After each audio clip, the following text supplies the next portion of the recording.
What's Fort Worth, boy? What's Fort Worth? It's the best city on Texas earth. Oh, boy. What's Fort Worth, boy? What's Fort Worth?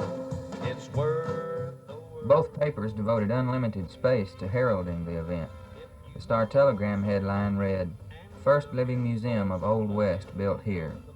The lead said, "A graphic link with the past, the life story of Fort Worth, from fledgling city where the West begins, through pubertive and adolescent stages to that of a full-grown southwestern metropolis. This is the story traced by Heritage Hall." Inside the museum, the history was told through a series of 10 dioramas created by Peter Wolf, a truly talented man who had built sets for the Dallas State Fair musicals since 1941. Scriptwriters were hired to write conversations which the pioneers would likely have had in given settings, and actors read the scripts onto a recording so visitors walking through could hear authentic conversations. There were the 10 dioramas, including scenes of the westward push, scenes of timber Indians and plains Indians in their war paint, a scene in a pioneer home with the mother and the father and the children, and a campfire scene with cowboys sitting around a big pot of chili. Lee Goodman, head of the Downtown Fort Worth Association, which sponsored Heritage Hall, called it entertainment experience rather than a museum. The Star-Telegram quoted Goodman as saying it was, quote, "a permanent tourist attraction with a historical flair." The cost of the museum was $335,000, not including the cost of the building. The real purpose of Heritage Hall, from the standpoint of the members of the Fort Worth Foundation Incorporated, which financed it, was to bring people back downtown where they would spend money and reverse the commercial flight to suburban shopping centers.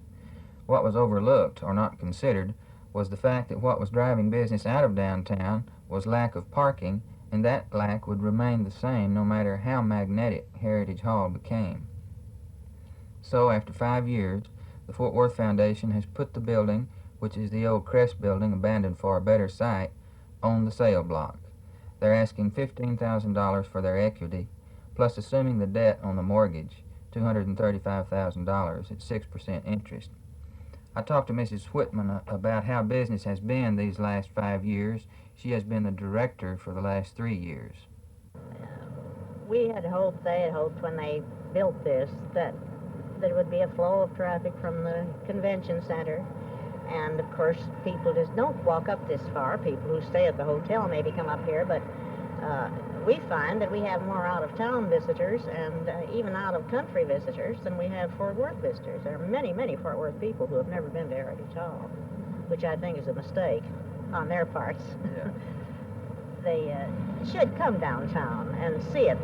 This is their excuse. Oh, well, I just never go to town anymore. And of course, that is what we hoped, was to bring people to town. What about parking? That would seem to me to be a serious problem. Well, it is a problem because, as you know, there isn't any free parking around, and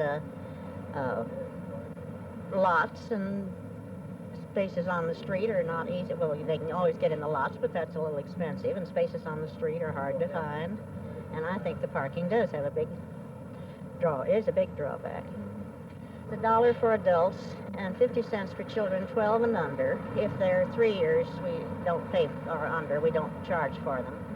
And then we have group rates, like for the Cub Scouts, the Boy Scouts, the Bluebirds, and the Brownies. Their groups are 25 cents apiece. Not the group, but each child is 25 cents. You don't have any idea what the income would have been over this period of time, do you? No, I'm sorry, I don't. I know you have several interesting pieces of furniture. For instance, John Peter Smith's bedroom furniture and dining room furniture upstairs. How accessible is this to the public?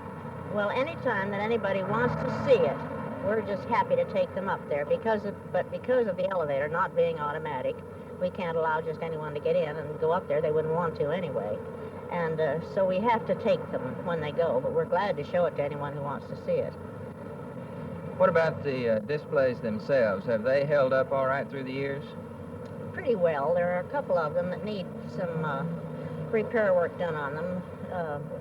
The two Indians that are fighting are a little the worse for wear, but they needed a change of the armature in them or something. But most of the things have held up remarkably well. This building, of course, is up for sale. What is the future of the exhibits? Where will they go? Well, I have asked this question, but so far, nobody seems to know exactly what they're going to do with them. The things, of course, that are on loan will be returned to the people if the building is sold and if Heritage Hall is not taken in somewhere else. This, of course, is what I'm hoping, is that somebody else will want Heritage Hall. When the Downtown Fort Worth Association went out of existence, what took its place as far as Heritage Hall is concerned? The Fort Worth? Well, we were always sort of under both of them, it seems to me, Downtown Fort Worth Association and Fort Worth Foundation. The Fort Worth Foundation merged with the Chamber of Commerce, and the Chamber of Commerce was more or less running Heritage Hall. And then the Fort Worth Foundation made the decision to sell the building. So I don't really know how the two are set up, how they work. In general, what's been the acceptance of Heritage Hall as a living museum as it was intended by people who have been through it? Do they seem impressed with it? Oh, yes. I think everyone who goes through it is impressed. I think lots of times people come maybe against their will because they're talked into it by some other member of the family or something, but when they go through, I have had not more than one or two people who weren't just very impressed that came up to the desk afterwards and didn't seem to think it was much, didn't like it, but I think there was something wrong with them. There's nothing wrong with the museum.